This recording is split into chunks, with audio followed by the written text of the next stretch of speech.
As you're all aware, the ancient Hebrews read documents from the right to the left, so we will start our word derivation of tangerine sours with the word sours. The American word sours comes from the English word sours.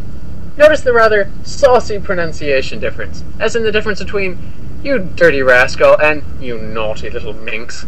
The English sours is actually the plural form of the English word sour, plural as from the Greek plurale, meaning multiple.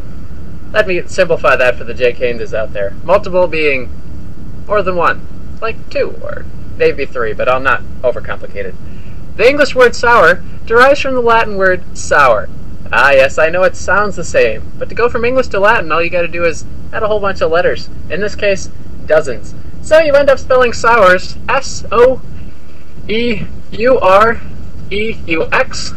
E-U-X, E-I-G-H-X-Z. Now the Latin word sour had a number of meanings.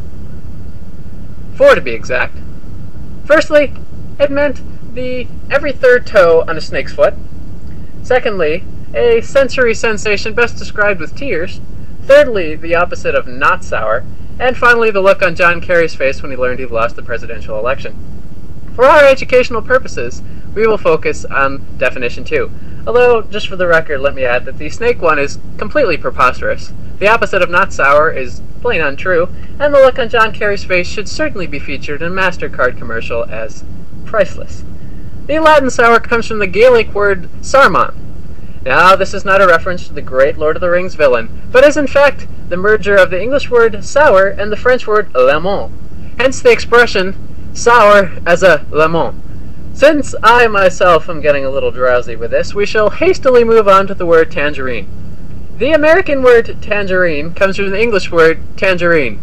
Again, note the rather saucy pronunciation difference, as in the difference between "you young whippersnapper" and "you naughty little minx." The English tangerine comes from the word tangy, meaning having the essence or taste of a tangerine. Now you can probably see that this runs us into quite a conundrum, for it goes around in a circle. But, being the genius word derivator that I am, I went back and found that the ancient Sumerians had a word. They called it tangerine. Now, although this referred to the amount of waste in one's toilet, I think it clearly proves that they've had tangerines around for many years. This has been another installment of Steele 60 Seconds. I'm Ireland Steele, and as always, scoop it on thick, people.